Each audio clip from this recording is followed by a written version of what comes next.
গোয়ালন্দের পাশের গ্রামের নাম গজারিয়া।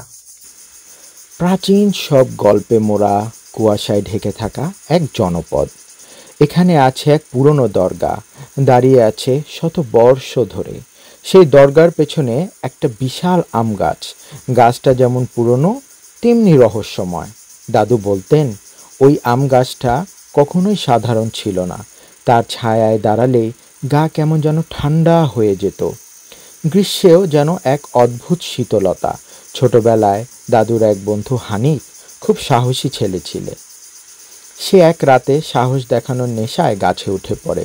তখন ছিল আষাঢ় মাস। গাছে ছিল প্রচুর আম। হানিফ গাছে উঠে একটার পর একটা আম পেড়ে নিচে ছুঁড়ে দিচ্ছিল, কিন্তু ঠিক তখনই চারপাশ কেমন যেন থমথমে হয়ে গেল। বাতাস থেমে গেল, পাখিরাও চুপ। হঠাৎ নিচে সবাই দেখতে পেল হানিফ স্থির হয়ে গেছে। সে আর নড়ছে না, শুধু ওপরের দিকে তাকিয়ে আছে। কেউ ডাকলেও সাড়া দিচ্ছে না। শেষে দাদু নিজে গিয়ে তাকে নিচে নামিয়ে আনলেন। নামানোর পর দেখা গেল হানিফ যেন নিজের মধ্যে নেই। তার চোখ দুটো ছিল স্থির, মুখে কোনো কথা নেই। ঘরে ফিরিয়ে নেওয়া হলো। তারপর শুরু হলো ভয়ঙ্কর ঘটনা। হানিফ পরদিন থেকে তার মা বাবাকেও চিনতে পারছিল না। তার ভাষা বদলে গেছে, আচরণ খুবই অদ্ভুত। ডাক্তার, ওঝা সবই চেষ্টা করা হলো, কিন্তু কেউ কিছু করতে পারল না। হানিফ শুধু মাঝে মধ্যে বলে উঠত, আমি কোথায়, তারা কে? দাদু বলেন সেই রাতে হানিফ যেই ডাল থেকে আম পেড়েছিল সেটার নিচে এক বৃদ্ধা নাকি প্রায়ই বসে থাকতেন। সাদা শাড়ি পরা, মুখ দেখা যায় না। গায়ের মানুষ বলেন তিনি কোনো এক সাধকের পাঠানো পাহারাদার আত্মা। কেউ যদি সেই গাছে উঠে বিরক্ত করে তার স্মৃতি নিয়ে খেলা হয়। এরপর থেকে কেউ আর সেই আম গাছের কাছে যায় না, রাতেও না। আজও সেই গাছ আছে, আর দরগার পাশ দিয়ে গেলে কেমন যেন হিম হিম করে ওঠে মনটা। রাত গভীর হলে গ্রামের আকাশে এক ধরনের কুয়াশা নেমে আসে। সেই কুয়াশার মধ্যেই দরগার পাশের আম গাছ যেন আরও রহস্যময় হয়ে ওঠে। দাদু বলেছিলেন সেই রাত ছিল চাঁদের আলোয় ভরপুর, কিন্তু আশেপাশে সব কিছুই যেন থেমে গিয়েছিল। শফিক, দাদুর সেই বন্ধুটি, কৌতূহলের বশে এক রাতে গাছে উঠেছিল। সে বলেছিল আমের গন্ধে তার নাকি ঘুম কেড়ে নিয়েছে। তার চোখে তখন শুধু একটাই লক্ষ্য, সেই গাছ থেকে আম পাড়া। কিন্তু গাছে ওঠার পরেই সে অনুভব করে কিছু একটা ঠিক নেই। পাতা নাড়তে থাকলে গাছ যেন কাঁপতে থাকে, যেন কেউ একে জেগে তুলেছে। পরদিন সকালে শফিক বাড়ি ফিরলেও সে একেবারে চুপচাপ হয়ে যায়। তার চোখে ছিল একটা শূন্যতা, মুখে কোনো কথা নেই। মা বাবা তাকে জিজ্ঞেস করলেও সে কিছু বলতো না, এমনকি দাদুকেও চিনতে পারছিল না। গ্রামের লোকেরা বলতো সেই নাকি হেঁটে হেঁটে দরগার চারপাশে ঘুরে বেড়াতো, চোখে অদ্ভুত দৃষ্টিতে তাকিয়ে থাকতো। তারপর একদিন শফিক বলল, আমি কে? এই কথা শুনে পুরো পরিবার স্তব্ধ। তখনই দাদু নিশ্চিত হন যে কিছু অশরীরী ব্যাপার ঘটেছে। পরের দিন দাদু গ্রামের বড় হুজুরকে নিয়ে আসেন, যিনি অনেক পুরনো ঘটনা জানতেন। তিনি বলেন এই গাছ নাকি বহু বছর আগে এক পীর সাহেবের খাস খাদেম দ্বারা রোপিত হয়েছিল, এবং একটি শুধু সাধারণ গাছ নয়, এটি একটি হেফাজতের গাছ। কেউ রাতে গাছে উঠলে সেই গাছ তাকে নিজের মধ্যে আটকে রাখে, শরীরটা ফেরত দেয়, কিন্তু আত্মা কোথায় কেউই জানে না। শফিককে তখন মসজিদের পাশের কুয়ো থেকে পানি এনে গোসল করানো হয়। 3 দিন 3 রাত হুজুর তাকে দোয়া পড়ে ফু দেন। ধীরে ধীরে শফিক কিছু কিছু কথা মনে করতে শুরু করে, কিন্তু আগের শফিক যেন আর ফিরে আসেনি। গ্রামের শিশু কিশোরেরা এরপর থেকেই সে আম গাছের দিকে তাকাতেও ভয় পায়। আর দাদুর সেই গল্প আমাদের মনে করিয়ে দেয় কিছু গাছ শুধু ফল দেয় না, কিছু গাছ স্মৃতি খেয়ে ফেলে। পরদিন সকালে গ্রামের লোকেরা দেখতে পেল হাশেম চাচা দরগার পাশে রাস্তার ধারে বসে আছেন। চোখে অদ্ভুত এক শূন্যতা। যে মানুষ একদিন আগেও নিজের ছেলে মেয়ের নাম মুখস্থ বলতে পারতেন, আজ তিনি তাকিয়ে আছেন নিজের ছেলের মুখের দিকে, এমনভাবে যেন তার কোনো পরিচয়ই তার মনে নেই। দাদু বলেছিলেন ওর চোখের দৃষ্টিটা আর আগের মতো নেই, এমন যেন সে নিজের দুনিয়ায়ই নেই। অন্য কোনো অজানা জায়গায় স্মৃতির মাথায় ভেতরে নিয়ে সে বসে আছে। এরপর শুরু হয় তার স্বভাবের পরিবর্তন, কথা বলার ধরন ধীরে ধীরে বদলে যায়। সে এখন এমন শব্দ ব্যবহার করে যা কেউ আগে শুনেনি। গ্রামের পীর সাহেব বলেছিলেন এটা সাধারণ ভুলে যাওয়া নয়, এটা এক ধরনের আত্মিক বিভ্রান্তি। কিন্তু কেউ বুঝতে পারছিল না হাশেম চাচার মধ্যে এমন অদ্ভুত পরিবর্তনের পেছনে কি সত্যই লুকিয়ে আছে। দাদুর ভাষ্য মতে গাছটার মধ্যে এমন কিছু আছে যা মানুষের চেতনার ভেতরে ঢুকে যায়, শুধু দেহ নয় আত্মাকেও ধরে ফেলে। এমন সময় এক রাতে দাদু স্বপ্ন দেখলেন সেই আম গাছ, গাছের ডালে বসে আছে এক ছায়াময় সত্তা, দেখতে যেন মানুষ, অথচ চোখে তাকালেই বুক ধড়ফড় করতে থাকে। সেই সত্তা দাদুকে বলছে সে আমার কাছে এসেছিল, ভুল করে নয়, চাইলেই ফেরত পাবে না সব। পরদিন দাদু দোয়া দুরুদ পরে হাশেম চাচার বাড়িতে যান। চাচা তখন দরজার সামনে চুপচাপ বসেছিলেন। দাদু তাকে ডাকলেন, হাশেম ভাই, চিনতে পারো? চাচা একবার তাকালেন, তারপর বললেন, আমি আমি কে? কেউ যেন রাতে বলেছে যদি ভুলে যাই তবে বাঁচব। এ কথাগুলো শোনার পর গ্রামে ছড়িয়ে পড়ে ভয়াবহ আতঙ্ক। অনেকে বলতে লাগলো এই আম গাছটা সাধারণ নয়, এটা কোনো কালের অভিশাপ যার ছায়া এখন হাশেম ভাইয়ের মনে। কিন্তু তবুও কেউ সাহস করে গাছের কাছেও যায় না। গাছটা এখন যেন শুধু একটি গাছ নয়, একটি অতীত, একটি শূন্যতা, একটি ধ্বনি যা মনের গহীনে ঢুকে চিরতরে কিছু কেড়ে নেয়। দাদু এরপর বলেছিলেন এই গাছের ছায়ায় দাঁড়ালে মনে হয় যেন কেউ তোমার সব স্মৃতি টেনে নিচ্ছে, তোমার জীবনের গল্পটা যেন কেটে নিয়ে নিচ্ছে অন্য কোনো জগতে। এই ঘটনার পর কেউ আর রাতের বেলা দরগার পাশ দিয়ে হেঁটে যায় না। কিন্তু দাদু জানতেন গল্পটা এখানেই শেষ নয়। গজারিয়া গ্রামের আকাশে মেঘ জমে আছে, বাতাসে যেন ঝড়ের পূর্বাভাস। কিন্তু দাদুর চিন্তা এখন আর আকাশের দিকে নেই, তার মন পড়ে আছে দরগার পেছনের সেই আম গাছের তলায়। হাশেম চাচার স্মৃতি যেন প্রতিদিন ছড়িয়ে ছিটিয়ে যাচ্ছিল, একে একে পরিচিত মুখ হারিয়ে ফেলছিলেন তিনি। কখনো দাদুর নাম মনে পড়ে তো কখনো নিজের ছেলের নাম ভুলে যান। এসব দেখেই গ্রামের পীর সাহেব, হুজুর ও কবিরাজরা মাথা ঘামাতে লাগলেন। এক সন্ধ্যায় দাদু আমাকে নিয়ে গেলেন গাছটির কাছাকাছি। দিনের আলো থাকতে গাছের নিচে শুকনো পাতা ভরা, কিন্তু গাছের গোড়ায় কেমন যেন একটা কালচে দাগ, মাটির সঙ্গে মিশে অদ্ভুত এক রং, যেন পিচ ঢালা পথের মতো গাঢ় কালো।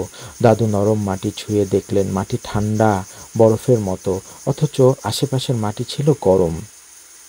পীর সাহেব জানালেন এই গাছের শেকড়ে হয়তো কিছু চাপা আছে, প্রাচীনকালে কেউ হয়তো এখানে কবর দিয়েছিল, অথচ অন্য কোনো নজর দিয়েছিল। সেই কারণে এই গাছ মানুষকে টেনে নেয়, তার স্মৃতি খেয়ে ফেলে। সিদ্ধান্ত নেওয়া হলো রাতের বেলা মাটি খুঁড়ে দেখা হবে, কিন্তু সব কিছু এমনভাবে করতে হবে যেন কোনো অশুভ শক্তি বাধা না দেয়।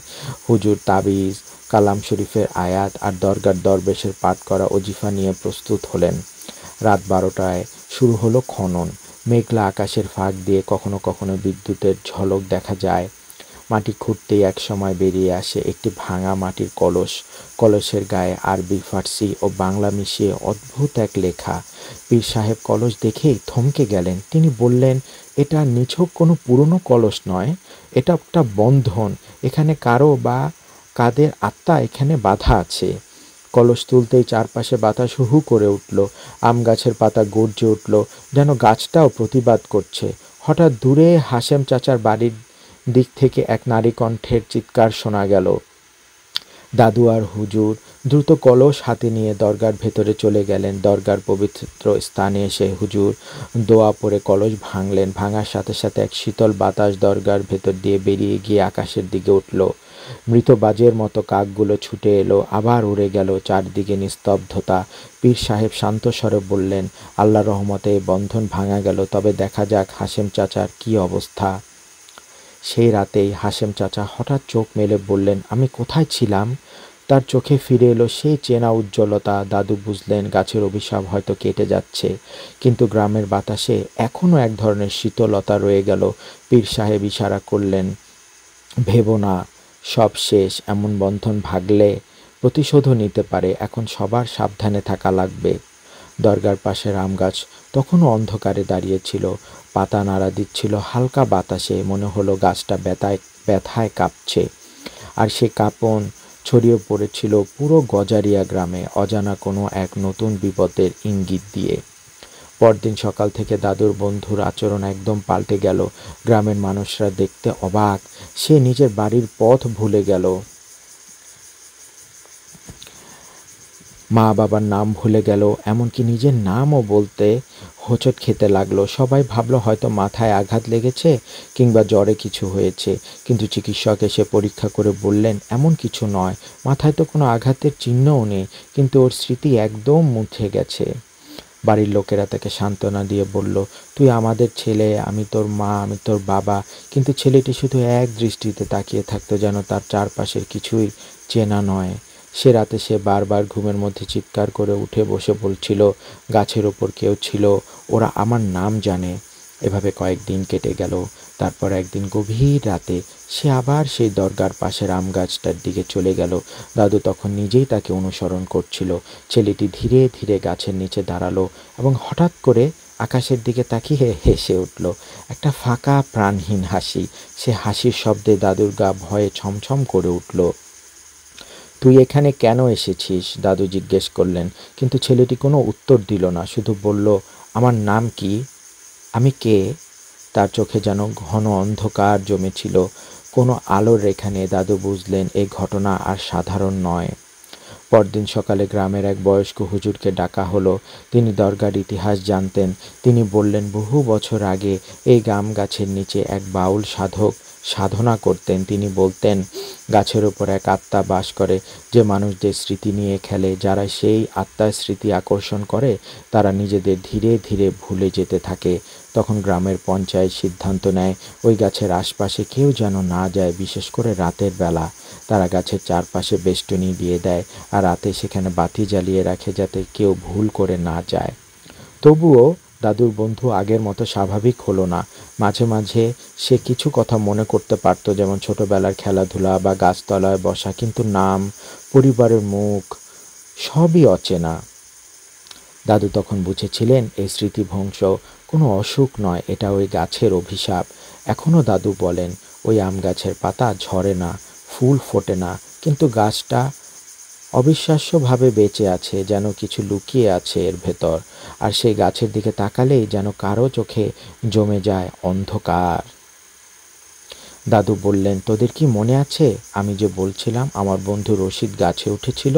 তারপর থেকে ওর মনে থাকার সমস্যা শুরু হয়, কিন্তু সমস্যা এখানেই শেষ নয়। রশিদকে যে রাতে সবাই খুঁজে পায়, সে রাতে সে দরগার পাশের মাঠে দাঁড়িয়েছিল, চোখের দৃষ্টি স্থির, ঠোঁট কাঁপছে। গ্রামের হাকিম এসে তাকে জিজ্ঞেস করেন, তুই এখানে কেন দাঁড়িয়ে আছিস? রশিদ শুধু বলে, ওরা আমাকে ডেকেছে। ওরা ওরা কে? কেউই জানে না। গ্রামের সবচেয়ে সাহসী লোকজন রশিদকে ধরে নিয়ে আসে বাড়িতে, কিন্তু রাতের পর রাত রশিদ উঠে উঠে দরজার দিকে তাকিয়ে থাকে, যেন কারোর জন্য অপেক্ষা করছে। এক রাতে দাদু সাহস করে রশিদের পাশে বসেন। রশিদ, ধীরে ধীরে গাছে যখন উঠেছিলাম একটা শীতল বাতাস গায়ে লাগলো, আর একটা কণ্ঠস্বর, তুই এখন আমাদের। এই কথা শুনে দাদু কাঁপতে থাকেন। সেই রাতে দাদু দোয়া দরুদ পড়ে রশিদের গায়ে ফু দেন, কিন্তু কিছুতেই কাজ হয় না। তারপর রশিদের চোখে চোখ পড়তেই দাদু অনুভব করেন যেন তার ভেতর কেউ তাকিয়ে আছে, একটা অদ্ভুত অচেনা সত্তা।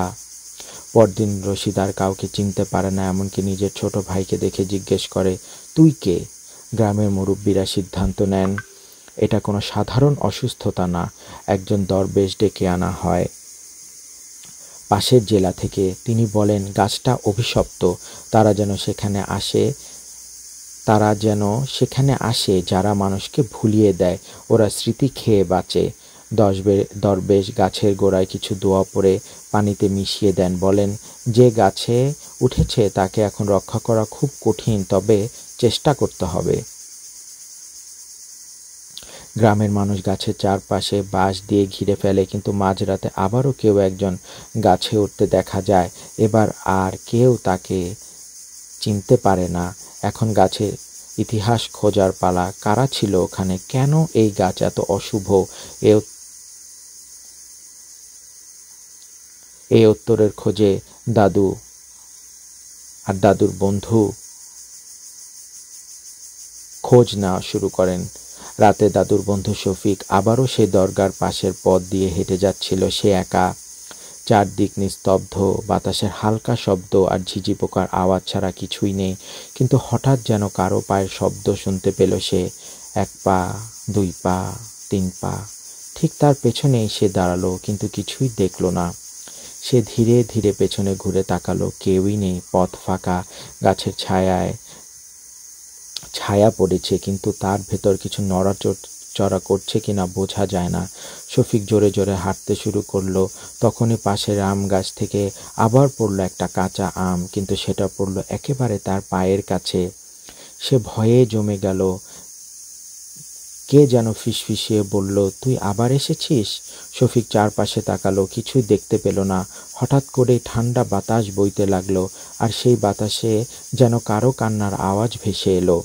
দরগার পেছনের মাটিতে হঠাৎ একটা আলো ফুটে উঠল, ঠিক যেন আগুন নয়, বরং কোনো অলৌকিক দীপ্তি। সে কাঁপতে কাঁপতে বাড়ি ফিরে গেল, কিন্তু তার চোখের ভেতর সেই আলো, সেই ফিসফাস এখনো ঘুরে বেড়াচ্ছে। পরদিন সকাল থেকে শফিকের মধ্যে অদ্ভুত পরিবর্তন দেখা গেল। সে একা একা কথা বলছে, মাঝে মধ্যে তার চোখ স্থির হয়ে যাচ্ছে। পরিবারের লোকজন তাকে নিয়ে খুবই চিন্তিত। দাদু খবর পেলেন, ছুটে গেলেন দেখতে। দাদু শফিককে জিজ্ঞেস করলেন, তুই গিয়েছিলি? শফিক ফ্যাল ফ্যাল করে তাকিয়ে বলল, তারা ডেকেছিল, আমি শুধু দেখতে চেয়েছিলাম। কে? যারা গাছে থাকে, যারা আম পাহারা দেয়, তারা ভুলতে দেয় না। দাদুর চোখ ছলছল করে উঠল। তিনি জানতেন এবার বিপদ আরও গভীরে গিয়ে পৌঁছেছে। সে আম গাছ শুধু একটা গাছ নয়, এটা একটা পবিত্র স্থানের প্রহরী, যারা রাতের অন্ধকারে নিজের নিয়মে চলতে চায়।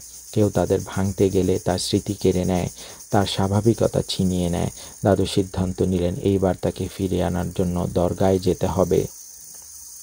তবে কিভাবে? যখন কারো নাম ভুলে যায়, আপনজনকে কেউ চিনতে পারে না, তখন তাকে ফিরে আনা কিভাবে সম্ভব? এই প্রশ্নের উত্তর খুঁজতে দাদু নামলেন সেই অন্ধকার পথে। রাত বাড়তেই গজারিয়া গ্রামের আকাশে আবারও যেন ঘন কালো মেঘ জমে উঠল। দাদুর মনে হচ্ছিল যেন সেই মেঘ গৃহস্থালী আলো ঢেকে দিয়ে সবাইকে গাছটার দিকে ঠেলে দিচ্ছে। দরবেশ সেদিন বলেছিলেন, গাছটা শুধু পাতার ডাল নয়, এর শিকড় যুগ যুগ ধরে কারা যেন পাহারা দেয়। সেদিন থেকেই দাদুর বুকের ভেতর কেমন যেন ভারী কিছু একটা অনুভূত হচ্ছে। এবার দাদু ভাবলেন, গাছের শিকড় না দেখলে রহস্য ভেদ হবে না। সকালবেলায় গ্রামের কয়েকজন সাহসী যুবক, কবিরাজ হাসেন আলী আর দরবেশ একসঙ্গে ঠিক করলেন মাটি আরও গভীর করে খোঁড়া হবে। বিকেল গড়িয়ে সন্ধ্যা নামার আগে বাঁশের ঘেরা সরিয়ে মাটিতে কোদাল বসালেন যুবকরা। প্রথমে বেরিয়ে এলো কিছু শুকনো পাতার স্তূপ, তার নিচে কালচে মেটে একটি কাদার আস্তরণ। কাদা খনন করতেই দেখা গেল শক্ত পাথুরে মাটির নিচে কয়েকটি ছোট কুলঙ্গি, যেন ইচ্ছে করে খোঁড়া গর্ত। কুলঙ্গির ভেতর পাওয়া গেল ছাই ধরা পোড়া কাঠ, আর তার ওপরে কড়া করে জড়ানো তামার তার। কবিরাজ হাসেন আলী বলেন, এটা কোনো যুগ যুগান্তরের বন্ধনী, আগুন দিয়ে সিলমোহর করা। দরবেশ চোখ বুঝে কিছু পড়তে লাগলেন। হঠাৎ বাতাস ভারী হয়ে উঠল, কুকুরেরা দূরে আর্তনাদ শুরু করলো, আর গাছের পাতা এমন লাল হলুদ আলো ফুটে উঠল যেন আগুন জ্বলছে। ঠিক সেই সময় কারা যেন ফিসফিস করে উঠল, কিসের খোঁজ করছিস? কণ্ঠস্বরটা যেন গাছের ভিতর থেকে আসছে। যুবকদের একজন ভয় পেয়ে পেছনে পালাতে গিয়েও পড়ে গেল। দাদু মাটির গর্তটার ভেতরে হাত ঢুকিয়ে বের করলেন এক পুরনো তসবিহ, যার দানাগুলো অর্ধেক ভস্ম অর্ধেক চকচকে। দরবেশ হঠাৎ ফু দিয়ে বললেন, নাম নিয়ে পাড়া বাড়ি ঘুরেছিলি, স্মৃতির বিনিময়ে শক্তি নিয়েছে, এখন ওদের শেকড় কেটে দিলে জেগে উঠতে পারে। কথাটা শেষ হতে না হতে বিরাট একটা শব্দ, গাছের গোড়া ফাটল ধরল, আর হালকা নীল ধোঁয়া বেরিয়ে আকাশের দিকে উঠতে লাগলো। ধোঁয়া উঠে উঠে বিলীন হলো, কিন্তু মাটির ফাটলের ভেতর থেকে বের হলো এক ঝাঁক ঠান্ডা বাতাস, যেন কারা শিহরিত নিঃশ্বাস ফেলছে। এই ঘটনার ঠিক পরেই দূরে হাশেম চাচার বাড়ির দিক থেকে শোনা গেল শিশুর কান্না। সবাই ছুটে গেল। দেখা গেল বহুদিন পর হাশেম চাচা তার ছেলেকে জড়িয়ে ধরে কাঁদছেন। চোখে সেই শূন্যতা মিলিয়ে গেছে, মুখে ফিরে এসেছে মানবিক আলো। তিনি ফিসফিসিয়ে বললেন, স্বপ্নে একটি আলো দেখছিলাম, বলল তোমার নাম ভুলে যেও না, নিজেদের টেনে নিয়ে এসো, আমি পথ খুঁজে ফিরেছি। গ্রামের মানুষ অবাক দৃষ্টিতে গাছের দিকে তাকালো। পাতাগুলো যেন শান্ত, বাতাস থেমে গেছে। কিন্তু দাদু জানেন রহস্য এখনো শেষ হয়নি, কারণ গাছের শিকড়ের নিচে আরও কি আছে তা খুঁজে দেখার বাকি রইল। দরবেশ ধীরে স্বরে বললেন, একটা বন্ধন কেটেছে, কিন্তু গাছের শিকড় 10 দিগন্তে ছড়ানো। সবকটা কেটে মুক্তি পেতে হলে জাগতে হবে আরও শক্তি। সেদিন রাতে গজারিয়া গ্রাম প্রথমবারের মতো নির্ঘুম ছিল না। কিছুটা আশার আলো জ্বলে উঠেছিল, তবে গাছের ছায়া, সন্ধ্যার নিঃশব্দ ডাক সবই যেন প্রস্তুতি নিচ্ছে শেষ পরীক্ষার জন্য। দাদু জানতেন আগামী পূর্ণিমা রাতেই ঠিক করবে এই গাছ সত্যিই হেরে যাবে, নাকি স্মৃতি খেকো ছায়ারা আরও তীব্র হয়ে ফিরে আসবে। গ্রামের মুরব্বীরা বলতেন, এই আম গাছে রাতের পর রাত কিছু একটা নামে। কেউ কেউ বলতো সেটা বুড়ো ফকিরের আত্মা, যিনি নাকি দরগার আশপাশে একসময় ইবাদতে মগ্ন থাকতেন, কিন্তু তার মৃত্যু হয়েছিল রহস্যজনকভাবে সেই গাছের নিচেই। চৈতালি পূর্ণিমার রাত। গ্রামের পরিবেশ একরকম অস্বাভাবিক চুপচাপ। বাতাসের ধরন যেন পাল্টে গেছে। মোতালেব আর দাদু দরগার পেছনে সেই গাছের নিচে বসেছিল। তারা আবারও খোঁজ নিতে চেয়েছিল, কি এমন রহস্য যে মানুষ গাছে উঠলেই স্মৃতি হারায়। দাদুর কাঁধে ছিল একটা পুরনো ক্যাসেট রেকর্ডার, যা এক দুলাভাই মফস্বল শহর থেকে এনেছিল। তারা ঠিক করেছিল যাই ঘটুক না কেন শব্দ বা আওয়াজ রেকর্ড করে রাখবে। রাত তখন প্রায় 3টা। হঠাৎ করে এক শীতল বাতাস বইল। আম গাছের ডালে দেখা গেল হালকা আলো। আলোর উৎস বোঝা যাচ্ছিল না, কিন্তু গাছের পাতা যেন নড়ছিল আলোতে ঝিলমিল করে। এর কিছুক্ষণ পর দেখা গেল গাছের ডালপালা যেন হঠাৎ করে প্রসারিত হচ্ছে, যেন কাউকে ডাকছে। মোতালেব সাহস করে উঠে দাঁড়ালো। আমি একটু উপরে উঠি, দেখি ওখানে কি আছে। দাদু বাধা দিলেও সে গাছে পা রাখলো। গাছের গুড়ি ছিল ঠান্ডা, যেন অনেক দিনের মানুষের ছোঁয়া থেকে বঞ্চিত। মোতালেব যত উপরে উঠছিল তার গলা যেন নিস্তেজ হয়ে আসছিল। দাদু শোনার চেষ্টা করলো, কিন্তু হঠাৎ করে এক চিৎকার মোতালেবের গলা থেকে বেরোলো না, তবুও শুনতে পাওয়া গেল। মোতালেব নিচে নেমে এলো, কিন্তু তার চোখের চাহনি যেন সম্পূর্ণ বদলে গেছে। সে দাদুকে জিজ্ঞেস করলো, তুমি কে? তখন থেকেই বোঝা গেল মোতালেবও সেই গাছের অভিশাপে পড়েছে। সে দাদুকে, এমনকি নিজের ছোট ভাইকেও চিনতে পারছিল না। শুধু একটাই কথা বলতো, আমি কোথায় এসেছি। গ্রামে যখন তাকে নিয়ে যাওয়া হয় তার মা শুধু অঝোরে কান্না করছিল। কয়েকদিন পর থেকে সে সম্পূর্ণ চুপ হয়ে যায়, শুধু রাত হলে দরগার দিকে তাকিয়ে থাকে। আর দাদু? মোতালেবের স্মৃতি হারানোর ঘটনার পর থেকেই দাদু অদ্ভুতভাবে চিন্তায় পড়ে যান, এবং গ্রামে আর কেউ এরপর থেকে সেই গাছে ওঠার চেষ্টা করেনি। কিন্তু দাদুর মনে শঙ্কা যেন থেকেই গেল, পাহারাদার আত্মা কি সত্যিই থেমে যাবে? পীর সাহেব সিদ্ধান্ত নিলেন শেষ পূর্ণিমার রাতেই চূড়ান্ত সমাধানের চেষ্টা করতে হবে। দরগার সবুজ চাঁদোয়া আর মাজারের পবিত্র স্তূপ, কোরআন তেলাওয়াত সব প্রস্তুত। পূর্ণিমার আগে 7 দিন রাতভর দোয়া, তসবিহ আর আয়াতুল কুরসি।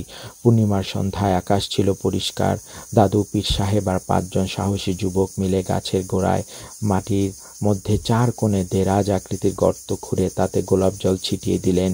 সেই গর্তে রাখা হলো লাল কাপড়ে মোড়ানো কলেমা লেখা তাবিজ। রাত 12টা বাজতেই হঠাৎ ঝড়ো হাওয়া বইল। আম পাতা দুলে উঠল এমনভাবে যেন গাছের ডাল ভেঙে পড়বে। পীর সাহেব চিৎকার করে আয়াত পড়তে লাগলেন। ঠিক তখন দূরে শোনা গেল এক মর্মান্তিক আর্তনাদ, কোন নারী কণ্ঠ, যেন শতাব্দীর দীর্ঘ কষ্টে ভরা। গাছের ডালপালা যেন অদৃশ্য কারো শক্তিতে লম্বা হয়ে চারদিক ঝাপটাতে লাগলো। দাদু দেখলেন পাতার ফাঁক দিয়ে এক সাদা ধোঁয়াটে অবয়ব। চোখ নেই, মুখ নেই, অথচ কণ্ঠস্বর স্পষ্ট। কেন বন্ধন ভাঙছ? পীর সাহেব দোয়া শেষ করে বললেন, আল্লাহর হুকুমে মুক্তি চাই। সাথে সাথে চারিদিক অন্ধকার আর ঠান্ডা। গাছের গোড়ায় কালচে দাগে বিদ্যুতের মতো চেনা অচেনা সব অক্ষর ভেসে উঠল, আবার মিলিয়ে গেল। হঠাৎ নীরবতা ভেঙে গাছের কাণ্ডে তীব্র এক চির আওয়াজ। সবাই পেছনের দিকে সরল। গাছের গুড়ি মাঝে মাঝে ফেটে গেছে এবং শিকড় থেকে আলোক রশ্মি বেরিয়ে আকাশে মিলিয়ে গেল। ঝড় থেমে গেল কয়েক সেকেন্ডে। পাতা গুলো আর নড়ছে না, কেবল মাটির ভেতরে ছোট্ট একটা গর্ত, সেখান থেকে ধোঁয়ার মিষ্টি আতর মিশ্রিত গন্ধ। পরদিন সকালে দেখা গেল মোতালেব ধীরে ধীরে স্মৃতি ফিরে পাচ্ছে। হাশেম চাচাও কয়েকটি পরিচিত মানুষের নাম বলতে পারলেন।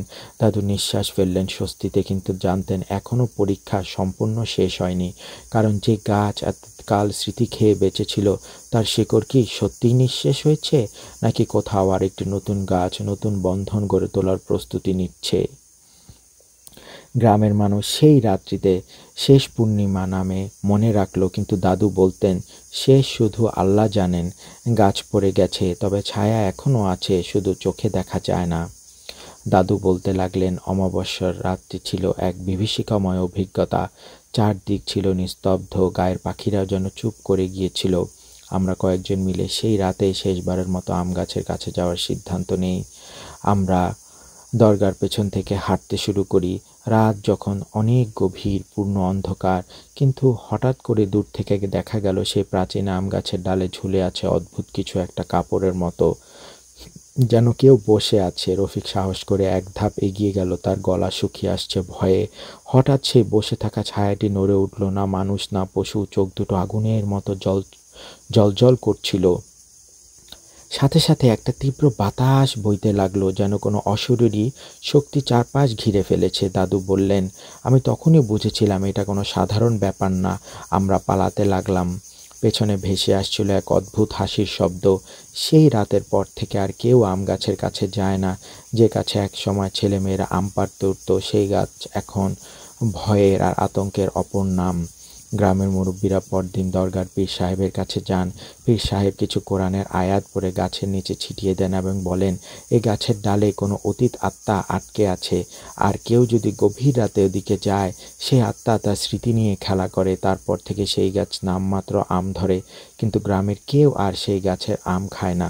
দাদু শেষ কথা বললেন, জানো, সেই রফিক আজও বেঁচে আছে, কিন্তু কারো মুখ চিনতে পারে না। তার চোখে এখনো কোন এক অজানা ভয়ের ছাপ। গল্প শুনে নাতি নাতনিরা চুপচাপ। তারা জানে দাদুর মুখে বলা সব গল্পই কল্পনা নয়। গ্রামের এই সত্য ঘটনাগুলোতেই লুকিয়ে আছে এক অন্য জগতের দরজা।